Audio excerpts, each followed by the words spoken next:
Hi guys and welcome back to the Mighty Blues. My name is of course Cameron and welcome back today to another live team. It is the live game review of Everton's last game at Goodison Park this season. Everton 2, Burnley 0 of course on Friday night. On Friday night, a nice comfortable win for Marco Silva's men to end the season at Goodison Park, and then a nice little round of appreciation, a walk of whatever you want to call it from the players at the end to show their appreciation for the fans throughout the entire season. Listen, I said it in my instant match reaction after the game.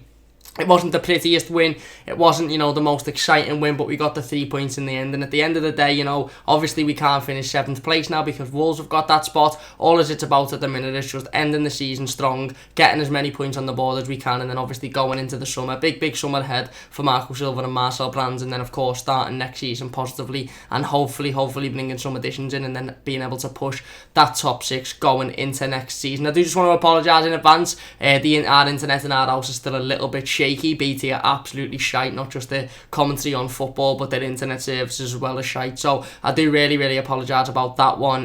Listen, I can't do much about it. We'll just have to hope that the stream doesn't drop throughout this one. Of course, the live game preview, it ends up dropping, so hopefully we're okay for this one. Let's fingers crossed. Anyway, but yeah, like I said, listen, a decent game of football on Friday night. It was sort of at that sort of end of season vibe towards it. Everyone seemed a little bit tired, a little bit off the pace. The work rate was still there, but the quality wasn't quite there. But listen, we scored the goals we needed to, and we always knew that Burnley were a team that were going to come, sit about 11 men behind the ball and just try and defend the draw the entire game, because that's how Sean Dyche has got them set up. And you know what? It works for them. It's a modern day Sam Allardyce style of football, but it works for Burnley, and that's pretty much what they try to do. And it was always important for me that when we got our opportunities, we made the most of it. It was always important for me that, when we broke free, we made sure that we had an effort on goal and we actually challenged the goalkeeper, and we done that. And we done it twice and we scored the 2 goals. Listen, we could have had 3 or 4 towards the end of the game, but it doesn't really matter, does it? You come away with 3 points regardless of whether you score 6 or regardless of whether you score 2. As long as you win that game of football, you come away with 3 points, and that's what we did on Friday. And as the results went over the weekend, it turns out that we couldn't finish in 7th place anyway. Of course, Wolves winning their game, so solidifying their place at 7th. So, we can't really move about. If we go and we get a decent result against Spurs, then I think 8th place is, it's a decent one for this season. Ideally, we would have liked to have finished 7th, of course we would. Well, ideally would have liked to have finished top, but realistically would have liked to have finished 7th. But you know what? Wolves have had a decent season this season. Wolves have, played well, and you deserve it of 7th place. You can't say anything other than that. They deserve it. So, hats off to them. For me, if there's any team that are challenging that top 6 next season, I really do think it's Everton. I think if we go out, we have a big summer, we sign some players, we bring in the players we need, we address the issues, aka needing a striker, aka needing a right back, maybe a couple of central midfielders, depending on whether Gomes signs his permanent deal and whether it's just a guy on a gate stays. We could be doing a lot of business in the summer. So I think if we do the right business, we bring the right players in and we go again next season positively, then we could seriously challenge that top 6. And for me, listen, like I said, one more game now. We've got Spurs away from home on Sunday. Last game of the season. It's when everybody plays. I just want us to go and put a good account of ourselves. I just want us to go out there and perform exactly like we did against Arsenal, against Chelsea, against Manchester United at Goodison Park. I want us to go out there and show that we can stand up with the top 6 sides. We've played the likes of Arsenal, United and Chelsea, and we've beaten those teams, and those are the teams that, realistically you look at and you think, okay, we're chasing you. We could finish above you next season. United are in the best run of form whatsoever ever since Solskjaer signed the contract. They seem to be going down. Arsenal's away form is absolutely shocking, and Chelsea as well aren't in a positive position, but Spurs are. Spurs are sort of the best of the rest. They're not quite as good as the likes of City and Liverpool, but they're probably better than the rest of the teams in the league as well. So if we can go there and we can make a good account of ourselves, and who knows, maybe even come away with a point or even the 3 points, then you're ending the season really positively. And although we've got nothing to play for, we've got nothing to fight for, and whether we lose or we win, it doesn't really matter. We can't climb the table. We still should be wanting to go out there and win, and wanting to go out there and putting pressure on Spurs and creating opportunities exactly like we did in those games against United, Chelsea and Arsenal. We need to be understanding that we are the underdog, and if we get a win against Spurs on Sunday, although it won't mean anything in the short term, in the long term it will mean a massive amount, because it's really positive.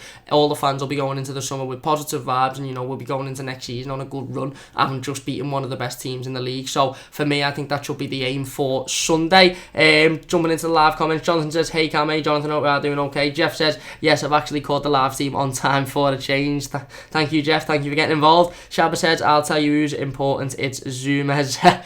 Like we did there. Craig says, how you doing, Cam, mate? Big summer ahead. I'm not doing too bad, Craig. I hope you are doing well. Yep, massive summer ahead for Everton Football Club. I think we all know that. Jeff says you should watch it again, lad. There was some very pretty football on show. Then that first 25 minutes was a masterclass. We got 2 up and took the foot off the gas. And you know what? I agree with that as well. I think that's probably right. You know, listen, there probably was an element of get the players, you know, getting the lead and then thinking, okay, let's not, you know, go too half-assed here. We know Burnley don't have much of an attacking threat. We know they're not going to, you know, pressure us. You know, we know they're not going to create a chance, never mind 2 chances to get level. So maybe we should take the foot off the gas. Maybe we should, you know, save our energy for the Spurs game, or just, you know, allow ourselves to be a little bit tired because it's coming towards the end of the season. Maybe they did. Listen, I'm not in any way saying it was a poor performance. I'm not in any way saying it was, you know, we should be better than that. If we can play like that against teams like Burnley and get results, absolutely fine by me. If we can go 2-3-0 up in the first 25-30 minutes and then take our foot off the gas and the second half be boring, I don't care. If we do that next season against the Burnleys, the Newcastles, the Watfords, and we get results that way, then I don't give a shit. As long as we're winning football games, I don't particularly care. If we can do that and then we can step up against the big teams and we can put in a really good, hard-fought performance and we can beat them as well, then, you know, we're going places. At the end of the day, listen, I don't think any Evertonian was complaining on Friday about the fact the second half was pretty boring, or the fact that we didn't get more than 2. It's coming towards the end of the season, and at the end of the day, the 3 points is all that matters in any football game, and we got the 3 points, like you said there, sort of 25-30 minutes in, because we'd won the game then. When we got those 2 opportunities and we took them, that is when we'd won the game, because Burnley were only ever going to defend. They weren't going to step to us, because they knew if they'd have stepped to us, we'd have hit them on the counter and we could have scored a 3rd or a 4th, exactly like we did in the reverse fixture at Turf Moor. You know, we turned them over because they tried to step to us, and, you know, they decided to not take that approach in this game, and we scored obviously the 2 goals in the first 25 minutes, and that was it. And for me, listen, I've got no issue with that. I've got no issue with us taking the foot off the gas and, you know, taking the game a little bit easier, as long as we make sure that, you know, the result ends up being 2-0 and we don't end up taking our foot off the gas, you know, for example, the Newcastle game, and then getting turned over in the end. Jack says Zouma over Gomes. We'll talk about that one in just a minute. Be interesting to hear your guys' opinions on that one. And Shabba says keep hold of him, and we're halfway there. Zouma, I hope you're talking about keep hold of them both, and we're halfway there. Well, we are exactly. Listen, I've put it as the title of today's team. We'll speak about it a little bit later on this team. Obviously, we'll talk about the game in all its glory, even though there wasn't much glory. But I do want to talk about Andre Gomes and Zouma. Obviously, Andre Gomes has already played his last game at Goodison Park because, you know, he obviously wasn't going to feature because of his ban. Zouma played his last game, possibly his last game, should we say, at Goodison Park on Friday night. Got a massive ovation by the fans when they'd done the lap of appreciation at the end of the game. You know, his name was sung, the only player to have his name sung during that period as well, other than obviously Phil Jagielka, which we'll talk about in just a second as well. Gomes coming out as well, you know, Zouma and Gomes coming out towards the end, almost as if Silva said, go out there and get the appreciation that you deserve. And listen, I've got no doubt in my mind that Zouma wants to play for Everton Football Club. I've got no doubt in my mind that he's thoroughly enjoyed the last year, that he's been, you know, absolutely happy as Larry, not just as in his middle name, but absolutely happy as Larry to be consistently playing week in, week out for a team that are challenging the top 6. Not for a Stoke that were bound to get relegated because they're shit, but for a team that are actually challenging the top 6. I've got no doubt in my mind that Zouma's probably not sitting there going, you know what, it would be nice to sign for Everton Football Club. However, what we have to realise is the situation that's going on at his parent club, Chelsea. Obviously, they're transfer banned for 2 transfer windows. They're not going to be able to bring anybody in. So for me, the only players that they're going to be giving away, the only players that they're going to be selling are players that they can afford to sell, and players that they know have got no, you know, part in their future whatsoever. And for me, looking at Chelsea's defensive performances this season, looking at how poor Chelsea have been in some of their games defensively, I think Chelsea will be looking at Zouma going, you know what, I think this lad can play a massive part in our, you know, in our competition next season. I think he can play a massive part both in the league and in the Europa League as well, or the Champions League, whichever one they end up finishing. Probably going to be the Champions League, isn't it? So I think we'll have a real struggle taking Zouma off Chelsea's hand. And at the end of the day, as much as Zouma might want to play for Everton, as much as he might have enjoyed his last 12 months, as much as he might have loved our fans, if Chelsea turn around and go, right, we've seen how you've been playing, we've seen your progression over the last 12 months, you're going to be our main centre-half now, you're going to be there. Gary Cahill's leaving, David Luiz is shaky as shit, the rest of them, you know, are inconsistent. You're going to be our main centre-half, you're going to be playing week in, week out, you're playing Champions League football. We know we're going to bring X, Y and Z in to challenge City or Liverpool, whoever win the title, let's hope it's City, next season for that title, and you're going to be a massive part of that. that it's going to be very difficult for Kurt Zouma to turn around and go, no, I want to go and play for Everton, who are in European football whatsoever, and are only going to challenge for it next season. It is difficult because at the end of the day, I love Kurt Zouma, and I think he really, like I said, he's really enjoyed his 12 months at our football club. But is he an Everton fan born and bred? No, he's a professional at the end of the day, a top professional, and he's done the job that we've asked him to, and he's done it professionally. But at the end of the day, if Chelsea turn around and say you've got a place in the starting 11 next season, and you're going to be playing in the Champions League, and you're going to be challenging for the league, then realistically, can we expect him to turn around and go, no, I'd rather go to Everton? I don't know. It's going to be a really, really tough one. Andre Gomes, on the other hand, a little bit different, obviously on loan from Barcelona, probably not going to get much of a look into the Barcelona squad next season. Other teams after him in the Premier League, of course, a massive rumour that Spurs are after him for 30 million, so we might have a little bit of a battle on our hands in terms of that with Andre Gomes, whereas Zouma's might be trying to battle there with Chelsea to get him off their hands.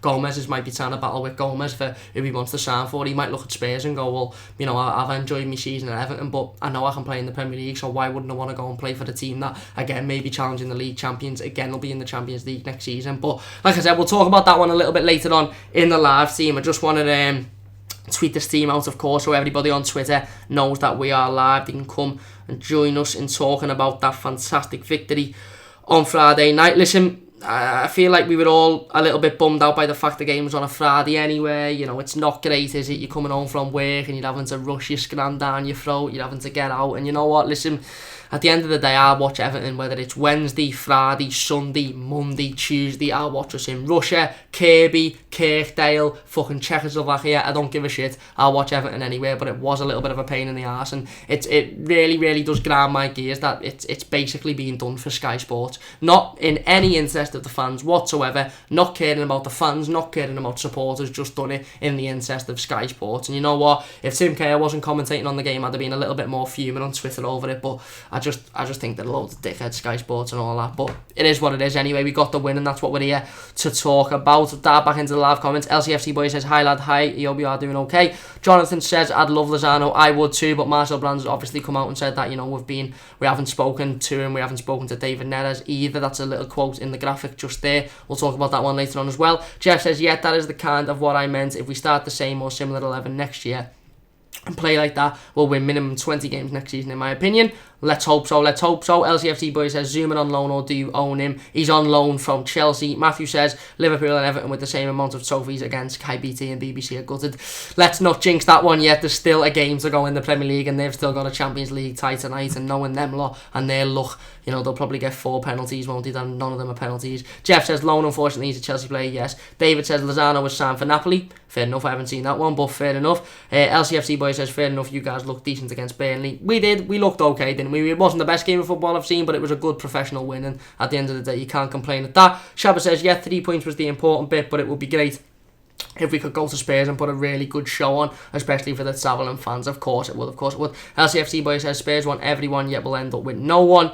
Fair enough. I assume that's regarding Andre Gomes. Luke says, Zouma for me is more important. Absolutely solid defender, and he scored more goals than Gomes. So, fair enough. You can't argue with that. David says, Kale hasn't played at all this season. They have Christensen on the bench ahead of him, so Zouma will be 4th choice. See, I don't think he would, because I think obviously Gary Cale's leaving in the summer because of his contract there is expiring, and he's been linked with a move to Everton. And I think Kurt Zouma is much better than Christensen. I really, really do. So, for me, if Chelsea had to keep Kurt Zouma, I think Kurt Zouma would be saying to them, well, if you're keeping me, it's on the basis that I play pretty much every week, or I play in the Champions League, or I am, if not number 1 or number 2 defender, I'm number 3. I don't think he'd be happy being, behind Christensen. LCFC boy says, Monday night, 8 o'clock at the Etihad yesterday was shit. Yeah, it wasn't too good for you guys. Jeff says, I think that players are human too, being happy, getting love from the fans, being a good friendly squad that are your mates, having a good relation to the manager, these are important factors. Spot on, Jeff, spot on. And I think that's a really, really good point. And don't get me wrong, Zouma may turn around and go, you know what, I don't care about your Champions League football, Chelsea, I don't care about you challenging for the league. I've made really, really good mates with every single player at Everton.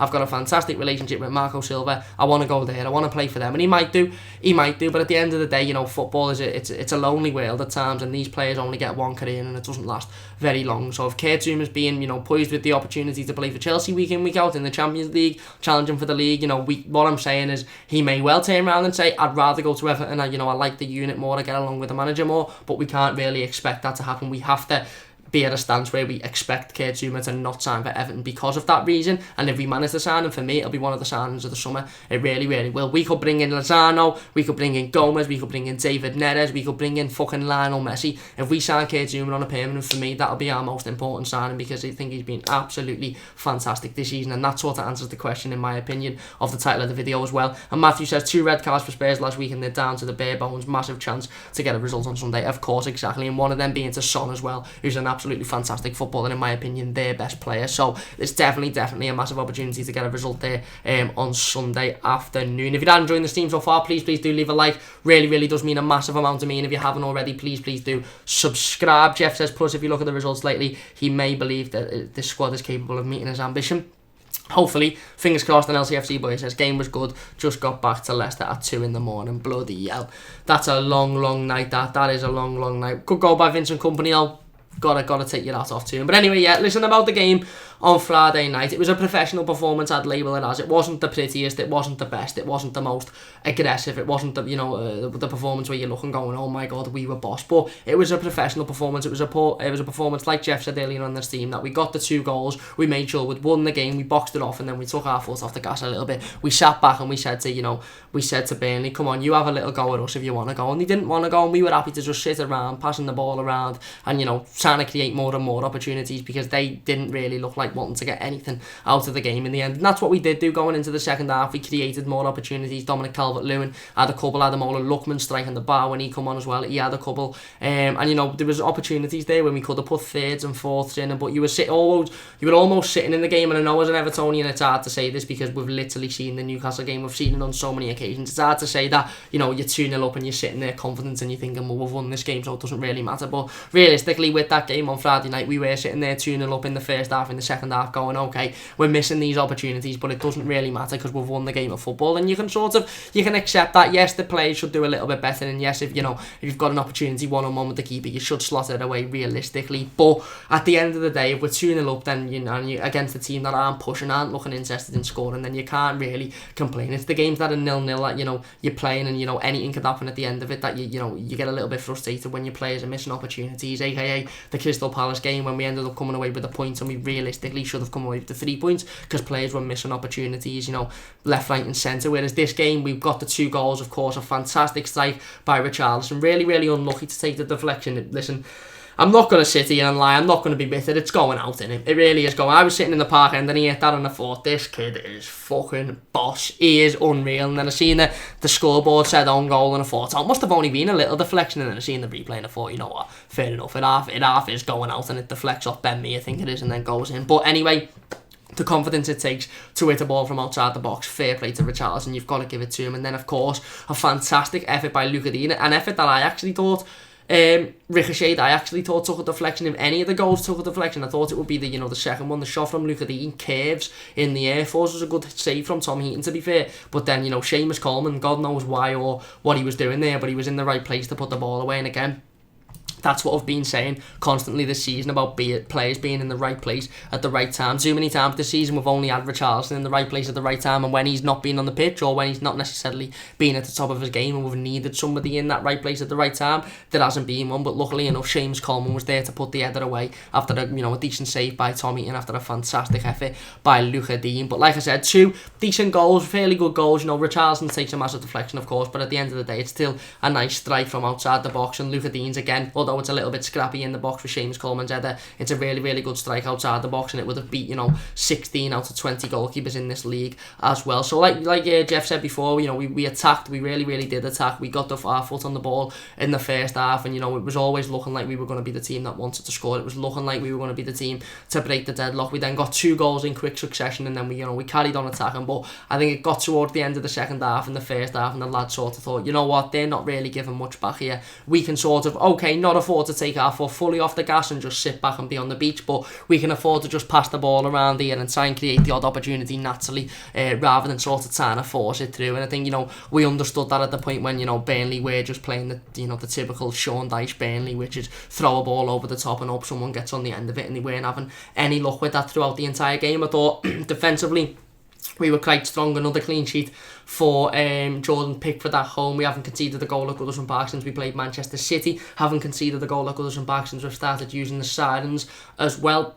You know, obviously, I wouldn't like to say it's a coincidence because it's not. It's very clear that the sirens have an impact on both the fans and the players. Defensively, like I said, we were solid. Luca Dean done his job. I thought he played really, really well with Bernard down that left-hand side. You know, Kurt Zouma and Michael Keane at the centre half. They didn't have to do an awful lot, but they dealt with Ashley Barnes when they needed to, and they dealt with any over-the-top balls that got pushed, because that's all Burnley were sort of doing in the last 20 minutes, as they were just throwing balls over the top and open. Somebody got on the end of it. Seamus Coleman as well done his role defensively. Going into the midfield, I think it's this again Morgan Schneiderlin once again absolutely fantastic. Morgan Schneiderlin for me over these last 3 games has been quality. He really, really has been quality, and I think he was in for a real shout for man of the match on Friday night. And listen, it's a tough decision for Marco Silva on Sunday, because he's got Andre Gomes there that, you know, may or may not sign a permanent deal. He's got Andre Gomes there that may be saying, listen, if I played last game of the season, I'll sign for you. If not, you know, I'm going to look elsewhere because I don't know whether I'm valued that much. And you've got Morgan Schneiderlin there who's done more than enough to deserve to stay in this Everton team, not just for the last game of the season, but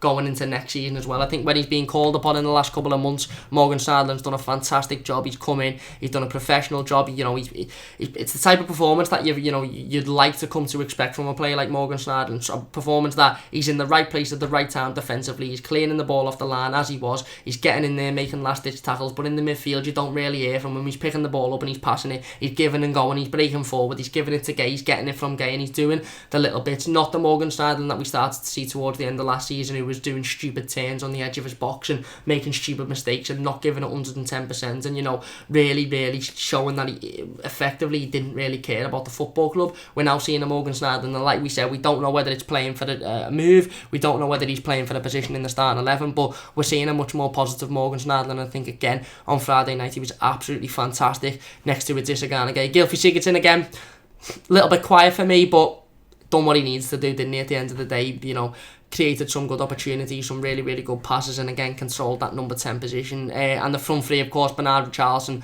and Dominic Calvert-Lewin. Richie coming in for the first goal, of course, taking the effort, although it took a massive deflection. You'd have to take the effort in the first place, don't you? Bernard again, fantastic on that left hand side, really utilising his pace, utilising his skill and his first touch as well. And Dominic Calvert-Lewin, who for me, I would have loved to see get a goal. I think Dom, you know, is just a goal away from having that optimum amount of confidence. I think he does everything else absolutely spot on in his game. You know, his ability to be a menace to the centre half, his ability to hold the ball up, his ability to take the ball down from the air, pass it, give and go is absolutely unreal. It really can't be rivaled in our team at the minute, but his finishing does just need to improve a little bit more. And I've got no sort of worries about Everton going forward, because I do think we'll bring in a striker next season. I do think that's number 1 on Marco Silva and Marcel Brands' list, but I'd also like to see us, you know, I'd also like to see Dominic Calvert-Lewin get a fair few opportunities next season. Sorry, I don't want a striker to come in and Dom to just be cast aside and just be that player that comes off the bench in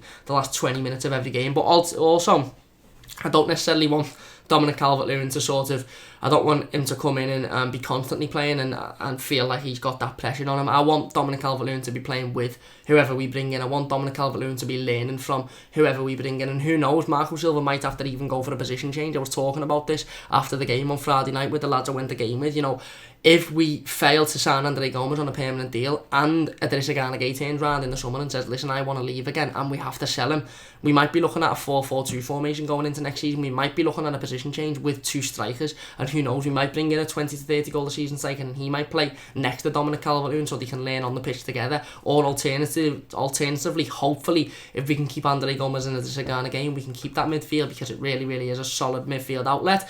And we can bring in a 20-30 goal a season striker. Dominic Calvert-Lewin can learn from him in training, and he can come in when needed, because listen, at the end of the day, no footballer realistically can play 38 games a season consistently. You're going to need somebody to come in and step in at one point in the season, whether it's through suspension, whether it's through injury, whether it's through stamina issues. You're going to need somebody else to come in, and if Dom is up for that, then I think he's good. You know, he's a really good second option, and I think he's a really good first option as well, if he focuses on his shooting and if he learns to, you know, try and get that nailed down, because he really should have had a couple of goals on Friday night. He didn't, and it's not the end of the world. He's played a lot of games recently, he really has, so I dare say he's a little bit tired. I dare say it's all taking its toll on him, but I think, you know, at the end of the day, realistically, in front of goal, he should be a little bit better, in my opinion. Let's dive straight back into the live comments now.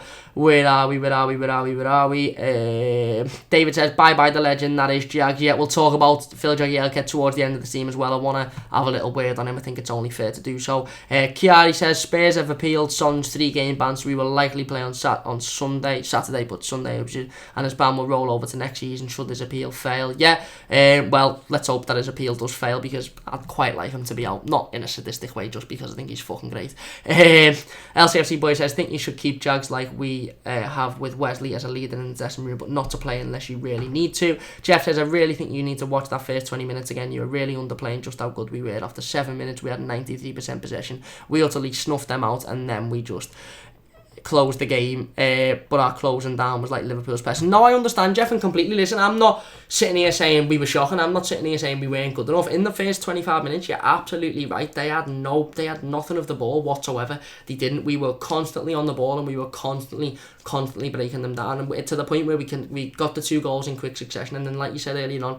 we took our foot off the gas, and that's completely fair enough. And like I said earlier on this team, I've got no problem with that. That for me is as good as a performance as, you know, getting a win in any other way. That for me is as good as a performance as beating them 5-1 at Turf Moor earlier on in the season. We got the win, and we got it earlier on in the game, and we allowed ourselves to be able to take our foot off the gas and to be able to have that little bit of a break. And like I said, I've got no issue with that whatsoever. I think, you know, what I'm trying to say is, it wasn't the Man United-esque performance where we went out and we absolutely obliterated them for 90 minutes and we created opportunity left, right and centre. It was a really, really professional performance, and it was a performance that you'd come to expect towards the end of the season. A performance from players that had played a lot of games, obviously a little bit tired, but got the job done early on, and then were able to just sit around and have a little bit of fun and play enjoying football as they wanted to. And I've got absolutely no issues with that. Matthew says, we will keep all these players, Cam.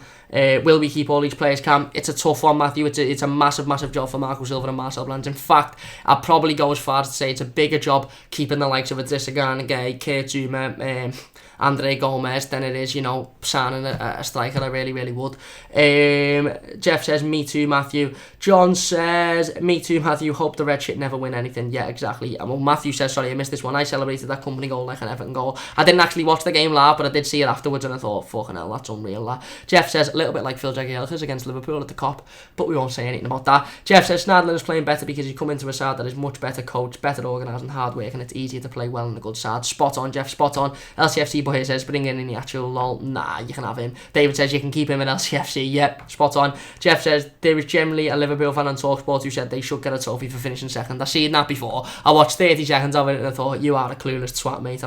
You're not wasting any more of my time. They never fail to amaze me, do they? They really do never fail to amaze me.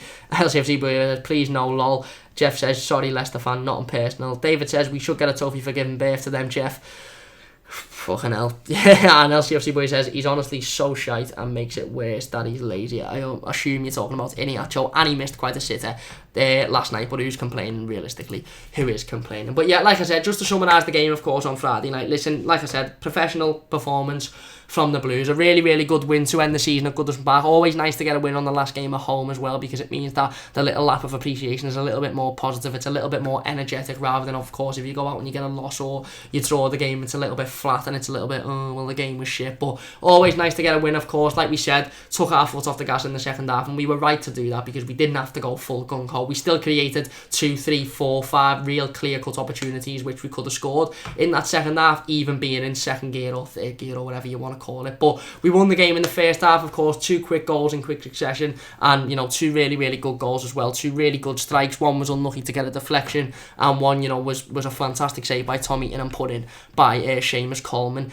as well. But like I said, we have to keep this now. We have to keep this going, not just onto Spurs, not just thinking about Spurs, but thinking about next season as well. Realistically, yeah, it'll be fantastic if we go to Spurs and we can get a draw or we can get a win. But if we can go there and we can get a positive result, and then we can start pre-season and get positive results there, and then, you know, have a real positive transfer window, and then go into next season positively and, you know, try and start the season well, then realistically we're on for a good run, aren't we? And if we can go to an away side like Spurs, we know they can be beaten. They were beaten by West Ham, and we know, you know, we're a better side than West Ham.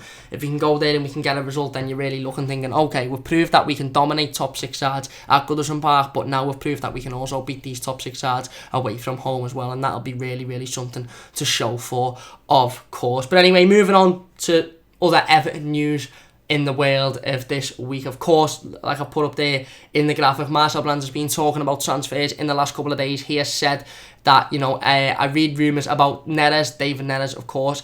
I read about Lozano, you name them, but we have no contact with these players. Of course, David Neres and Herman Lozano from the Dutch League strongly rumoured with moves to Everton in the last sort of 5 to 6 months due to the connection with Marcel Brands over in the Netherlands. However, Marcel Brands has come out now and said, listen, I've had no contact with either of these players or, the agents or the clubs regarding these players. So at the minute, it remains that these players, aren't coming to Everton Football Club. And you know what?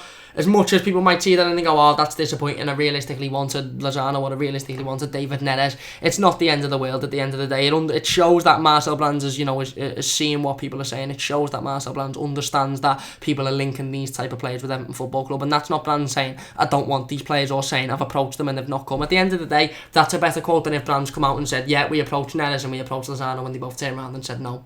Isn't it? That's him saying, I haven't spoken to them players yet. That might be, they're on my list, but I haven't got to them yet. I'm focusing on a striker, I'm focusing on a central midfielder, I'm focusing on a right back first. They're on my list, but I haven't got to them yet. That might be Brands saying, I haven't spoken to them yet, but I know realistically deep down they would like to come and work with me again. They would like to play for Everton Football Club. So I wouldn't read too much into that one, of course. It's a direct call from Marcel Brands, so it is true, but it doesn't mean too much in the grand scheme of things, let's be honest. And then of course, like I put next to it, underneath it as well, Zouma or Andre Gomes. Of course, Zouma playing his last game at Goodison Park, like we mentioned earlier on in the stream, getting a massive ovation from fans chanting his name, clapping, and then Andre Gomes, of course, getting quite a big ovation when he come out a little bit after the players.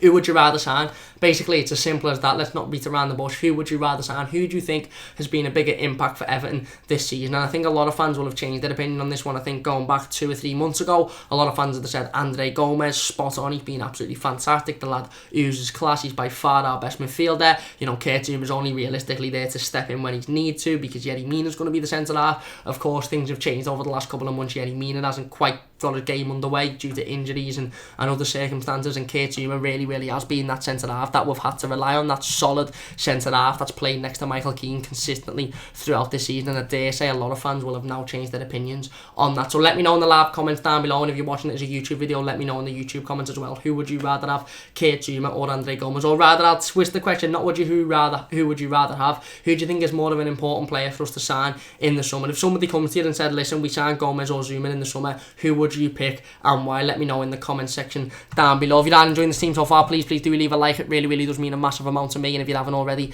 please do subscribe. Liam says, in my opinion, Son's ban shouldn't be touched nowadays. He will get sent off for that. Fair enough. Jeff says, yes, this summer is vital. With the troubles of United, Arsenal and Chelsea, we have a chance to break that glass ceiling. Spot on. And Jeff also says, but I have faith that the people running the club now know what they're doing. I trust Brands and Silva. Spot on. And I do as well, and I think that's a massive thing for Evertonians, and I think it's really good to say, listen, we're going into a big summer now. Not only do we need to bring in a plethora of players to improve the squad, but we also need to sell a few players in order to build up the wage budget, and in order to get rid of players that realistically have no future at our football club. So it is a real massive summer for Marcel Brands and Marco Silva, and we get through the game against Spurs on Sunday, and we see where we are towards the end of the season. If we can get a really good result, fantastic. If we don't, it's not the end of the world, but realistically we would really like a positive result. And then I'm really excited to see what the summer has to bring for Everton Football Club, and I'm really excited to see where we how we line up next season, what our team looks like in the first game of next season. But anyway, before we end this team, I do want to talk about Phil Jagielka. Of course, a lot of people have picked up on it. If you'd watched the game, a lot of people have picked up on it today in the stream as well. Listen, Phil Jagielka was brought on in the last sort of 2 to 3 minutes of the game on Friday night. Quite an emotional time for Evertonians. Of course, if you're not glued up, Phil Jagielka and Leighton Baines' contract expires in June this year, so meaning that they'll leave the club at the end of the season if their contracts aren't renewed. There's been talks in recent weeks that both players will hold talks with Marcel Brands and Marco Silva in the next couple of weeks about a new contract. There's been more rumours to state that Leighton Baines is likely to sign a new contract. There's been rumours from Marco Silva that he's come out and said, listen, Leighton's more than good enough to be a backup for Luca Dean, which I agree with. I think he is more than good enough to be a backup for Luca Dean. I think Leighton Baines is more than good enough to play 5 at 10 games a season if needed. I just don't necessarily think he's good enough to play all 38 games, but that's what Luca Dean's there for. But there's not really been much about Phil Jagielka Jagielka. There's not been much talk about that one. Of course, like we said, Phil Jagielka being brought on by Marco Silva in the last 5 minutes of the game on Friday night. Marco Silva made sure Phil Jagielka got the armband. He told Seamus Coleman, give him the armband, he's the captain. And it was a real emotional time for Evertonians. I mean, I'm 20 years old and I don't cry at much, but I very nearly did shed a tear at that, because it sort of did say, listen, this is going to be his last game for Everton Football Club. And you know what? Nothing's in stone yet.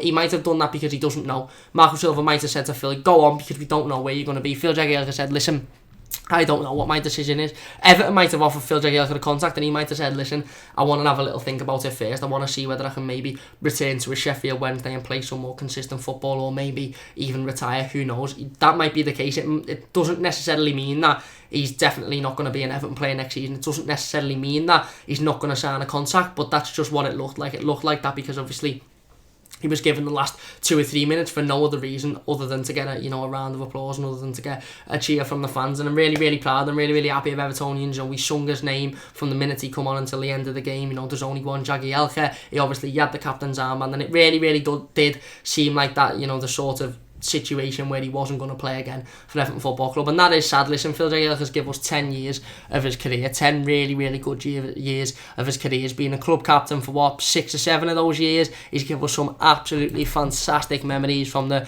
game-winning penalty in the semi-final of the FA Cup against Manchester United in 2009 to the obviously fantastic worldie against Liverpool from 35 yards, the best derby goal that I have ever seen in my life, in front of the Kop, of course, a few years ago as well. Phil Jagielka has been an absolutely unbelievable servant to our football club, and if that is the last time we see him in an Everton shirt, if that is the final roll of the dice for Phil Jagielka, if he does leave the club at the end of the season, then I just want to put on record my thanks and appreciation for how much that lad's done for this football club. He's been an absolute legend of the club. I really, really do hope he gets a testimonial before he leaves as well. And if he does go to a Sheffield United, if he does return back to Sheffield United, then when he returns in next season, of course, in the Premier League, he'll be getting an absolutely massive round of applause from every single Evertonian at Goodison Park. He'll be given a standing ovation, and I think that's only what he deserves as well. An absolutely fantastic servant to our football club, a fantastic player. At the end of the day,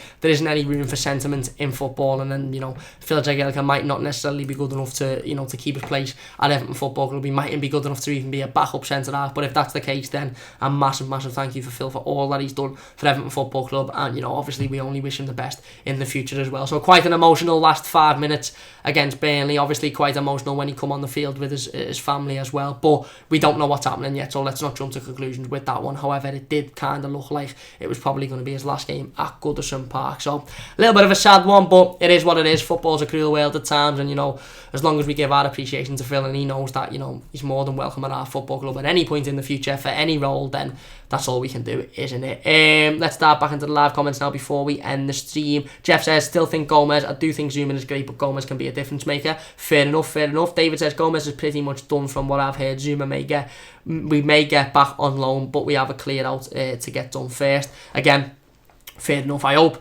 Gomes is pretty much done. John says, Andre Gomes, hard to find a better player in the midfield. We still have Holgate and Mina. They are great players.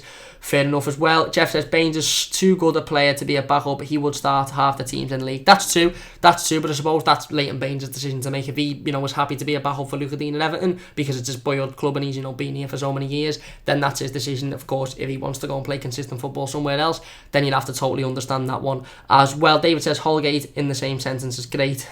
And Liam says, honestly, don't mind Holgate, he's got heart. I like Holgate, I think he's a good player and he's only going to get better. Jeff says, hey, Holgate is going to be quality player, he's been very popular at the Baggies. He has, and he's improving, and that's what, that's the main aim of a player going out on loan. And Liam says he's put Firmino in his place as well, of course. And you'd always like to see that, don't you, as an Evertonian. But anyway, that's going to do it for today's stream. Please do leave a like if you have enjoyed. Subscribe if you're new, of course. I'll be back on Wednesday night for another midweek stream. We're going to talk about the season in a little bit more depth. We're going to talk about why not getting in Europa League football isn't the end of the world for Everton Football Club, and we're going to also talk about Everton in general, and if there's any more news on Phil Jagielka, if there's any more news on Leighton Baines, we'll talk about that, of course, and transfers. I dare say there'll be a couple of more bits of news come out in the next couple of days, so don't forget to join us at 6:15 on Wednesday, for that one, and then of course the live game preview to the Spurs game on Thursday night as well. So Wednesday and Thursday, the 2 streams this week.